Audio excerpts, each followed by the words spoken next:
Okay. Hi, Dr. Rob. It's so nice to have you on the show. How are you doing today? Doing fantastic, man. I'm so glad to be here. Gonna have some fun today. Yeah, beautiful. And listeners, please, I want you to appreciate Dr. Rob because we had a little issue before we came in, and man was so filled with so much patience, and I love that. So, Dr. Rob, thank you so very much for being here. Thank you for honoring the invite. It means a whole lot. Thank you. Thank you so much, Okay. man.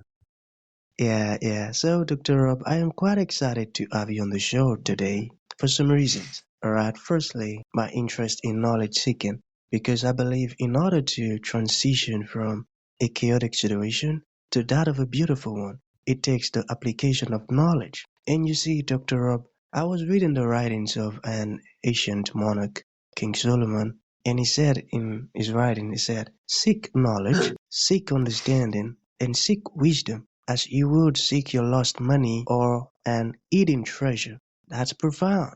And ever since I discovered that the word knowledge in the Hebrew means light and darkness means ignorance, Dr. Rob, I've been so keen to knowledge seeking. And that's why I'm so excited to have you on the show because I know that our conversation is definitely going to help me and help my listeners in different ways. I firmly believe that. Now, the second reason why I'm excited to have you, Dr. Rob, on the show is for the sake of the audience. I believe there are some things that Dr. Rob knows that some of my listeners needs to hear you say these stuff, directly from your mouth in order for them to experience transformation and get unstuck. I firmly believe that. And lastly, that is me again. I am convinced, Dr. Rob, that I'm definitely going to learn one or two things from you. Your story, your insights, and experiences. So for that reason, Dr. Rob, let's get started with your introduction. Talk to us about your journey, how you got here. And afterwards, I've gotten some beautiful questions for you. Okay, Doctor, Uh, over to you. thank you so much. Yeah, guys, my welcome by the way, guys. My journey is a bit of a crazy journey because I grew up in a poor family, very poor, and we didn't have much, but my mom and dad loved us, and I grew up on the streets, being streetwise, fighting most days in the project where we're from, council estates. And I suffered from alcoholism, but I didn't know that then. I took my first drink at the age of 9 years old on stage with my musical family. And my disease kind of took off from there. So went through school okay. From a friend of a friend who was a Freemason back in England, they got me into college. So I went through college, of course, and then my drinking was worse and worse and worse. I'm always a musician. So I call myself at the time back in then the best bass guitarist in the world, just like I'm the best addiction doctor in the world, because nobody can prove you wrong. And the mind is very powerful. The mind is very powerful. So I played at Abbey Road, Elton John, David Bowie, Queen, all them great guys at the time. And my drinking just got worse and worse and worse. So I got married, had 2 children, and still couldn't stop drinking. And then it all took its toll. And eventually, we lived in $1 million house, had Porsches, Mercedes, every brand new every year. My girls were 1 and 3 years old. I bought them everything. And then through my drinking, finally lost them. My wife took them and herself back to mom's. And about 6 weeks after that, I was homeless. And I lived on the streets for just over a year. Now, people say I was homeless, but they sleep on their friend's couch. No, I was living and sleeping in the gutter. I'd woke up many a times in the gutter underneath a tree, pouring down freezing cold back in Manchester, England.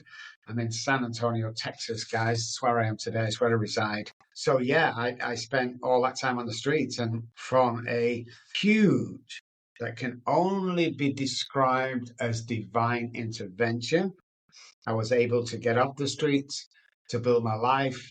Came over to Dallas, Texas 18 years ago. And 4 years ago, I moved to San Antonio, Texas. So we're a multi-million-dollar company with 5 offices around the world. I do a lot of television in America, and I have books and lecture and still Amazing. take patients. So yeah, from there to here, man, it's unbelievable. I tell you, that's really, really inspiring. Because, Dr. Rob, I actually had a story, that young man, he was, or should I say, he is addicted to alcohol. And now that addiction has given him a different description and has turned into something else in such a way that that's the only thing he wants to spend all of his time with. Alcohol, alcohol, alcohol. And according to the person that told me the story, he said he doesn't even believe that there is hope. He said he believes this is how everything is going to end. There is no help coming anywhere. He said he was betrayed by the folks he thought they could actually help him. Then it occurred to me that if that kind of person get to listen to your story, I believe is going to have a change of mind as to if there is still hope or there is no hope. Because listen to you now, you've gone through hell and high water because of this addiction, the things that occur, your daughters and everything, and yet look at you today, amazing. And that's why I find it quite interesting to communicate with amazing guests like you, because I believe your stories, your experiences are really, really inspiring. And I love that. It is really amazing how stories like this can transform people who really needs to hear these stuffs. And I'm going to do the favor of sharing this link with that person to send it to him so he can see and hear from someone who was once in the situation he's stuck in, doing great things and looking all handsome with that beautiful glasses on. Okay, Right. Dr. Rob, that was an interesting one, I tell you, and it's really, really inspiring. So, shall we get started with the questions? Yes, yes, yes. Okay, so what inspired you to focus on treating the causes of addictions or addiction rather than just the symptoms? Well, the symptom is the alcohol. So, what we've studied and researched and found out with clinical studies that alcohol has 1% to do with alcoholism. The same with any other addiction. The drugs have 1%, the porn has 1%. 99% is within the brain and central nervous system. The mind is very powerful. So, when we start drinking alcohol, because alcoholics are born, drug addicts are made. When we start drinking alcohol, there's three parts of the brain that react differently to the normal person. That's the hypothalamus, the basal ganglia, and the amygdala. They act differently with alcoholics. So the problem is my thinking, not the drinking. Now, if me and you were to go out anywhere in a city center in England or America and was asked 100 people, can you describe an alcoholic? Most people are going to say back, it's someone who drinks too much alcohol. And that is not the case. That is not the case. So when we say we attack the root cause rather than the symptom, that's what we mean. It's got hardly nothing to do with drinking. It's the way we think, our childhood trauma, the way our brain reacts to situations, and of course, central nervous system, and that the childhood trauma, which is really the gateway drug, the childhood trauma sends us back, sends us back, sends us back all the time to drugs, and we just get in a cycle that we cannot break. I got that. I got that. Just like when you're feeling pain. So pain is just the symptoms that there is a problem somewhere. I got that. So I believe your approach to addiction recovery is quite different. So how has your personal experience influenced your approach to addiction recovery? Great question. Great question. I think it's Thank because you. I've been through it and done it and survived. I think that if you go to college and you try and learn about drug addiction and alcoholism, you could go to school for 10 years. And not if you've not gone through what I'm going through, you don't understand my thinking pertaining to the disease or the problem. So having gone through it and came out the other side, because people say to me today, then a stranger may look at me and go, what do you know? I've seen where you live, the big $1 million houses, the cars, and all. What do you know about being homeless? And I put my hand up straight away and go, yeah, let me tell you about my homelessness, where I was stabbed, had my jaw broken. I stabbed my wife 3 times one night because she won't let me finish my bottle of vodka. Now, if you haven't gone through that, you can't understand how my brain works. Now, any other problem, yeah, you can go to college and fix it. But with alcoholism addiction, it's different. So my upbringing, at the time when I was on the streets, I hated everybody and everything. I hated God, I hate human beings because my kids had gone. I was on the streets begging for money.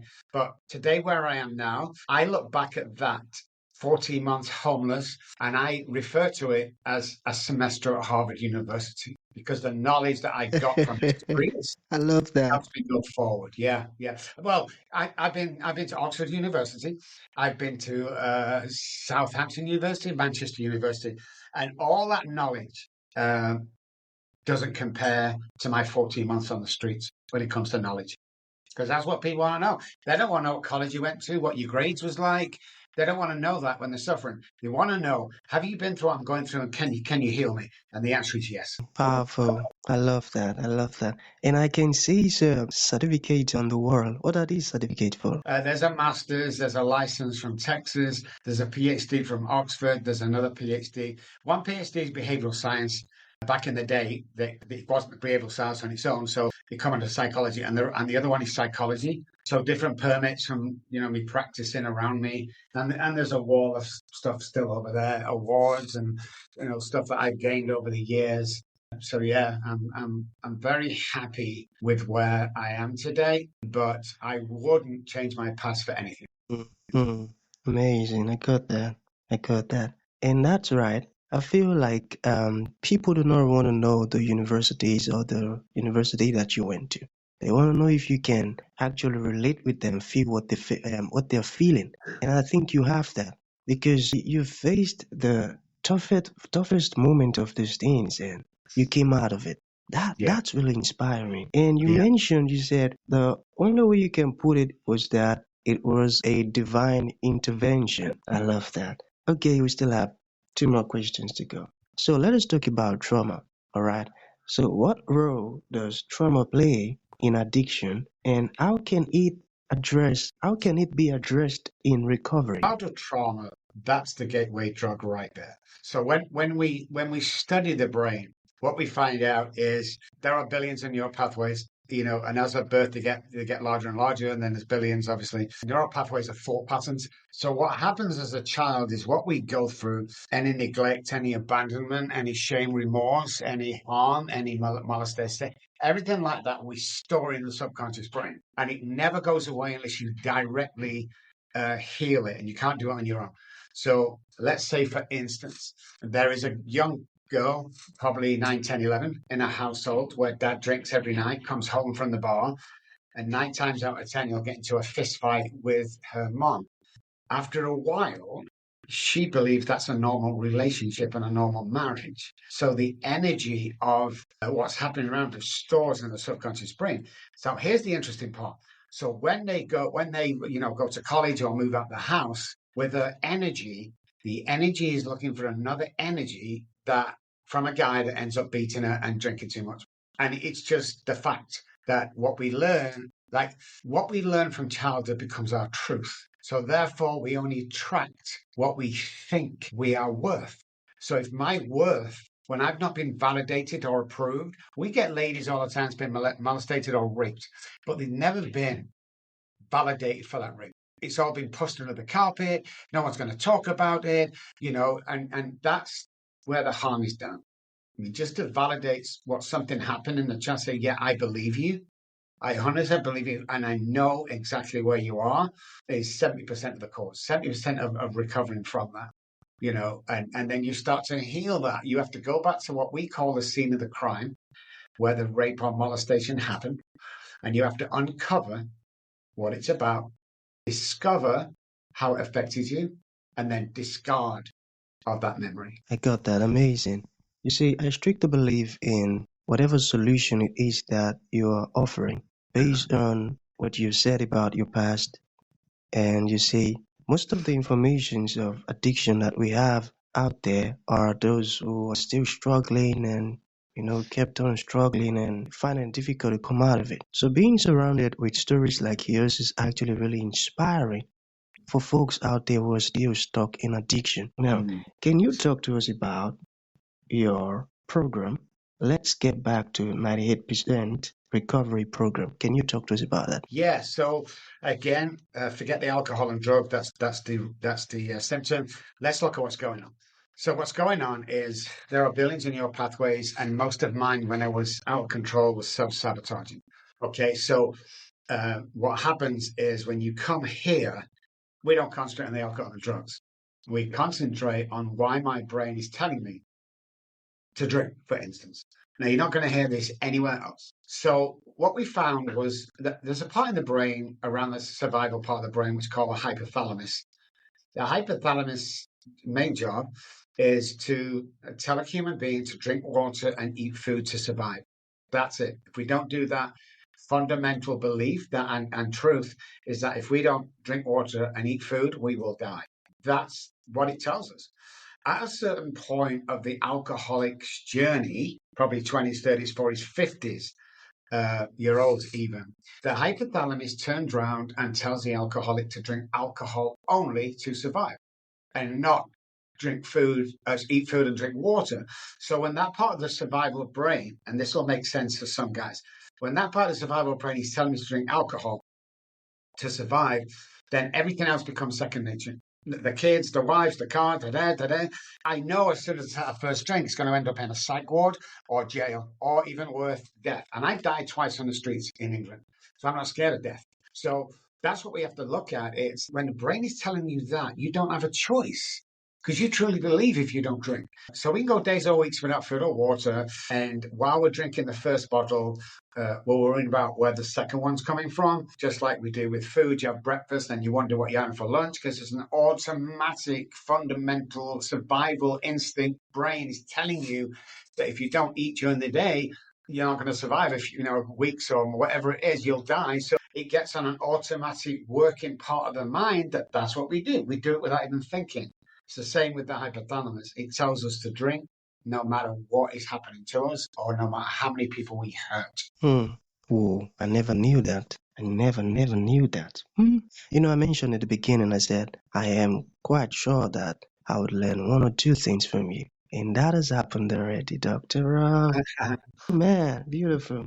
So to bring this to an end, Dr. Robb, what would you like to leave the audience with, like a final thought? And to those ones who would like to reach out to you, learn more about what you're doing, you said so many amazing things. And to those who it resonated with and they would love to learn more, how can that be possible? Well, here's the deal, guys. Nothing lasts forever. And what you're going through right now is a learning lesson that you need in life going forward. The mind is that powerful that it would take us a month of continuous, this podcast would have to run for the month for me to tell you how powerful the mind is. You can achieve anything you want and you can be anybody you want and you can earn $1 million or you can be the best father, but we're surrounded by negative people who tell us that we can't do that.